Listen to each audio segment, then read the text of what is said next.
We don't usually pay for air and tap water because it is in such high abundance, selling it would be pointless. So then, logically speaking, if resources and technologies applicable to creating everything in our societies, such as houses, cities, and transportation, were in high enough abundance, there would be no reason to sell anything. Likewise, if automation and machinery was so technologically advanced as to relieve human beings of labor, there would be no reason to have a job. And with these social aspects taken care of, there would be no reason to have money at all.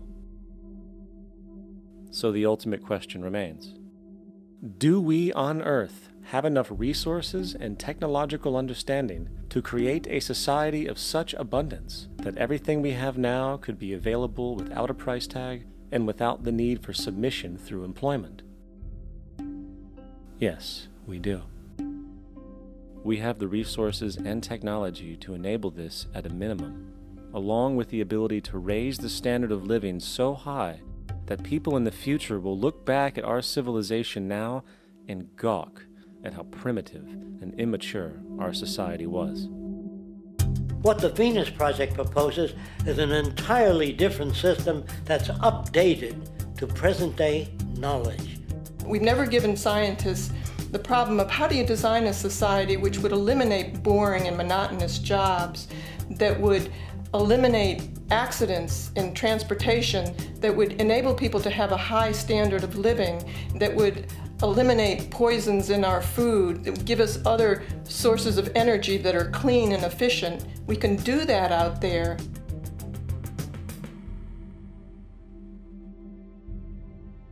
The major difference between a resource-based economy and a monetary system is that a resource-based economy is really concerned with people and their well-being, where a monetary system has become so distorted that the concerns of the people are really secondary, if they're there at all.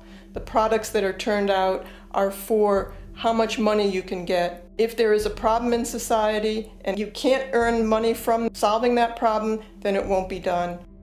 The resource-based economy is really not close to anything that's been tried.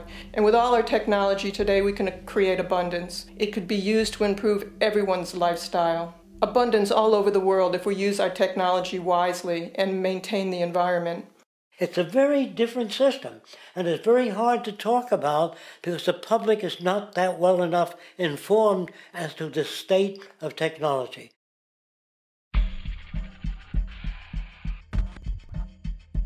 At present, we don't have to burn fossil fuels. We don't have to use anything that would contaminate the environment. There are many sources of energy available.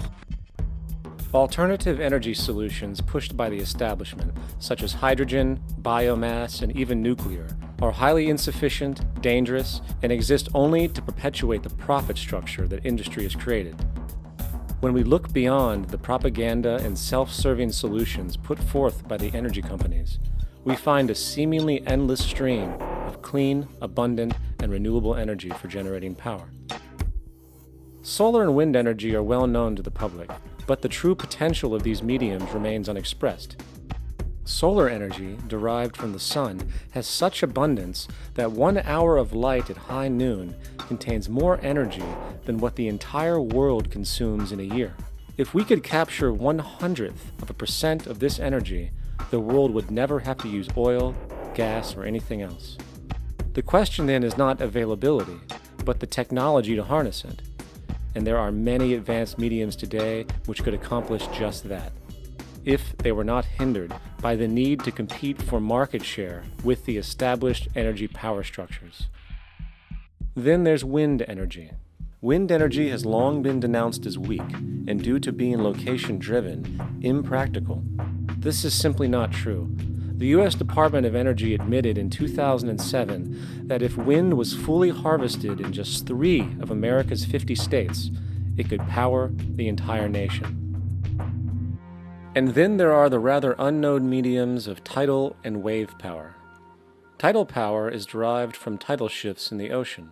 Installing turbines which capture this movement generates energy. In the United Kingdom, 42 sites are currently noted as available. forecasting that 34% of all the UK's energy could come from tidal power alone.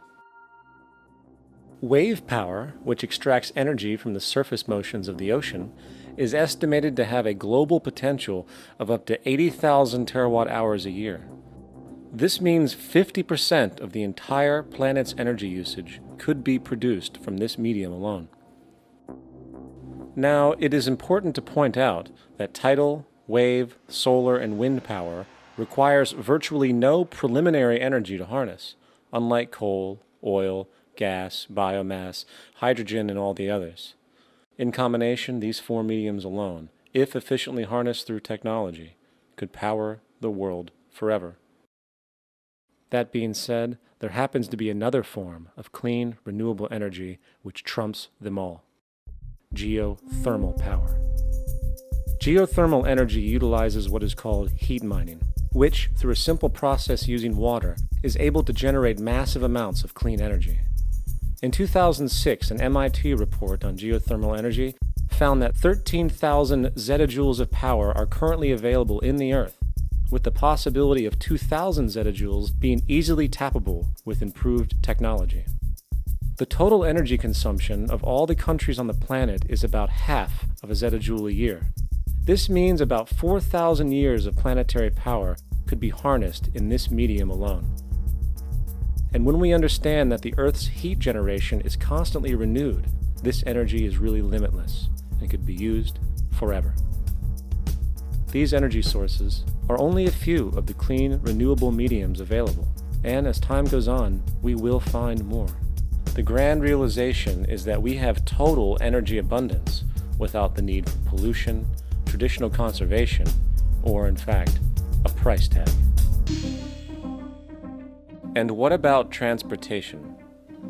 The prevailing means of transportation in our societies is by automobile and aircraft, both of which predominantly need fossil fuels to run. In the case of the automobile, the battery technology needed to power an electric car that can go over 100 miles an hour for over 200 miles on one charge exists, and has existed for many years. However, due to battery patents controlled by the oil industry, which limits their availability to maintain market share, coupled with political pressure from the energy industry, the accessibility and affordability of this technology is limited. There is absolutely no reason other than pure, corrupt profit interest that every single vehicle in the world cannot be electric and utterly clean, with zero need for gasoline. As far as airplanes, it is time we realize that this means of travel is inefficient, cumbersome, slow, and causes far too much pollution. This is a maglev train. It uses magnets for propulsion. It is fully suspended by a magnetic field and requires less than 2% of the energy used for plane travel. The train has no wheels, so nothing can wear out. The current maximum speed of versions of this technology, as used in Japan, is 361 miles per hour. However, this version of the technology is very dated.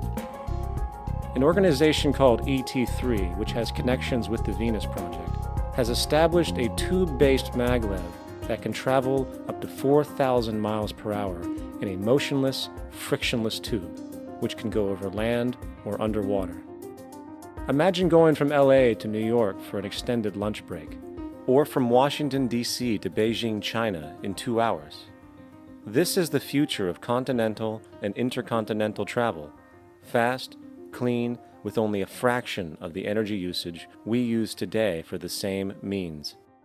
In fact, between maglev technology, advanced battery storage, and geothermal energy, there would be no reason to ever burn fossil fuels again.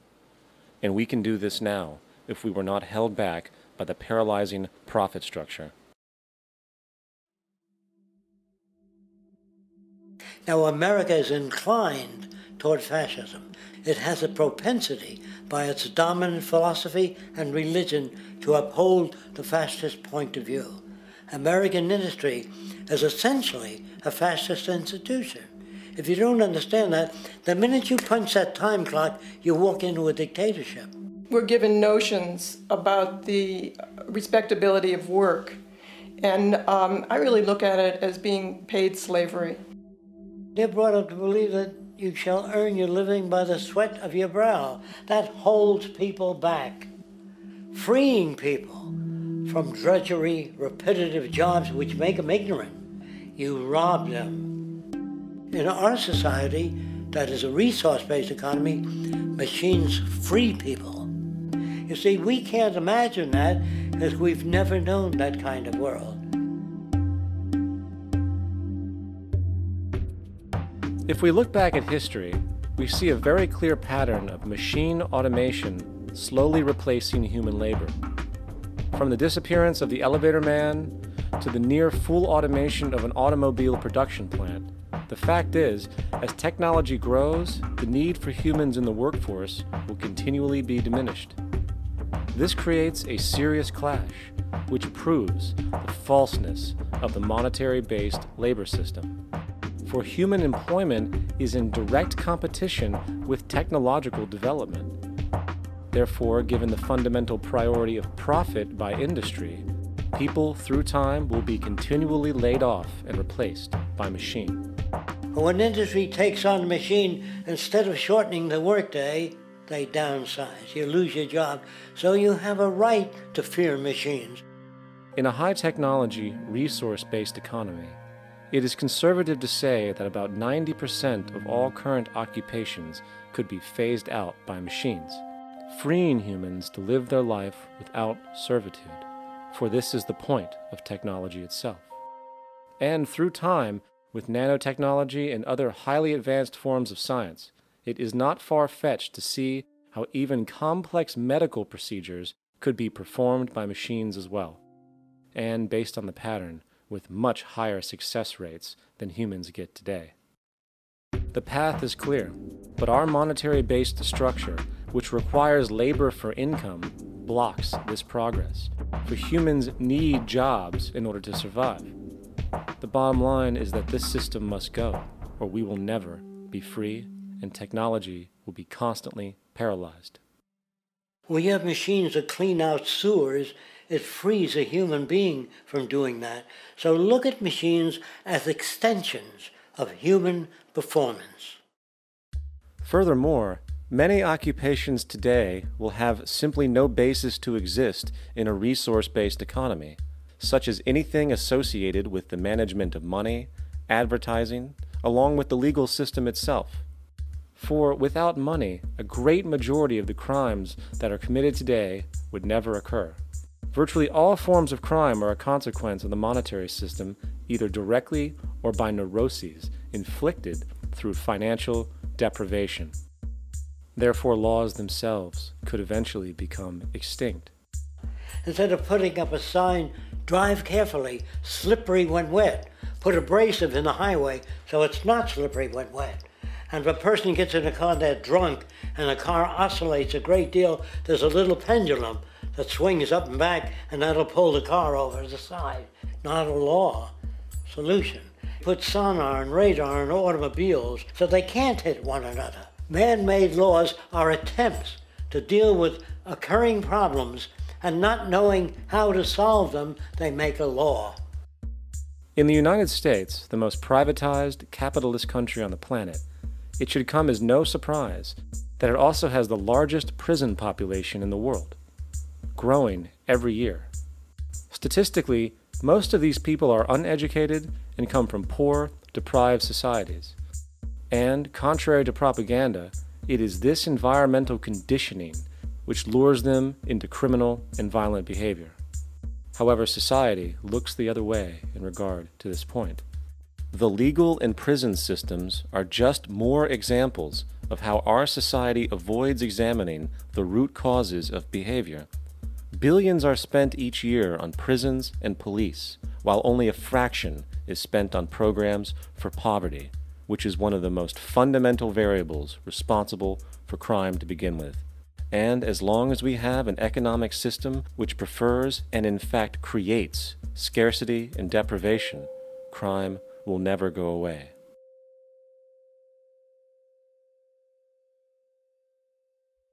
If people have access to the necessities of life without servitude, debt, barter, trade, they behave very differently.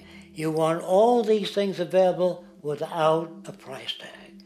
Now then, you gotta have a price tag. Well, what'll motivate people? Man gets everything he wants, he just lay around in the sun. This is the myth they perpetuate. People in our culture are trained to believe that the monetary system produces incentive. If they have access to things, why should they want to do anything? They will lose their incentive. That's what you're taught to support the monetary system. When you take money out of the scenario, there would be different incentives, very different incentives. When people have access to the necessities of life, their incentives change.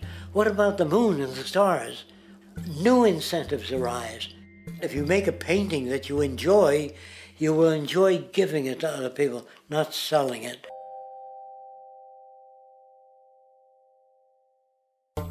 I think most of the education that I've seen today is essentially producing a person for a job. It's very specialized. They're not generalists. People don't know a lot about a lot of different subjects. I don't think you could get people to go to war if they knew a lot about a lot of things. I think education is mostly rote, and they're not taught how to solve problems. They're not given the tools, emotionally or within their own field, of how to do critical thinking. A resource-based economy, the education would be very different. Our society's major concern is mental development and to motivate each person to their highest potential. Because our philosophy is the smarter people are, the richer the world, because everybody becomes a contributor.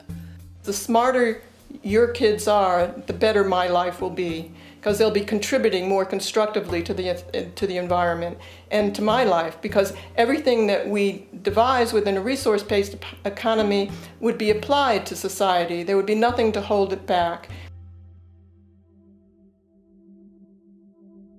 Patriotism, weapons, armies, navies, all that is a sign that we're not civilized yet. Kids will ask their parents, didn't you see the necessity of the machines? Dad, couldn't you see that war was inevitable when you produce scarcity? Isn't it obvious? Of course the kid will understand that you were pinheads, raised merely to serve the established institutions. We're such an abominable, sick society that we won't make the history book. They just say that large nations took land from smaller nations, used force and violence. You'll get history talked about as corrupt behavior all the way along until the beginning of the civilized world. That's when all the nations work together. We really must take into account the totality. This isn't just a human experience on this planet. This is a total experience. And we know we can't survive without plants and animals. We know we can't survive without the four elements, you know? And so when are we going to really start taking that into account? That's what it is to be successful. Success depends on how well we relate to everything around us. I'm very aware of the fact that my grandson cannot possibly hope to inherit a sustainable, peaceful, stable, socially just world unless every child today growing up in Ethiopia, in Indonesia, in Bolivia, in Palestine, in Israel also has that same expectation. You got to take care of the whole community or you're going to have serious problems. And now we have to see that the whole world is the community, and we must all take care of each other that way. And it's not just a community of human beings, it's a community of plants and animals and elements. And we really need to understand that. That's what's going to bring us joy too, and pleasure. That's what's missing in our lives right now. We can call it spirituality, but the fact of the matter is joy comes from that bliss of connectedness. That's our God spirit. That's that side of ourselves that really feels it. And you can feel it deep inside you. It's this amazing, wonderful feeling. And you know it when you get it. You don't get it from money. You get it from connection.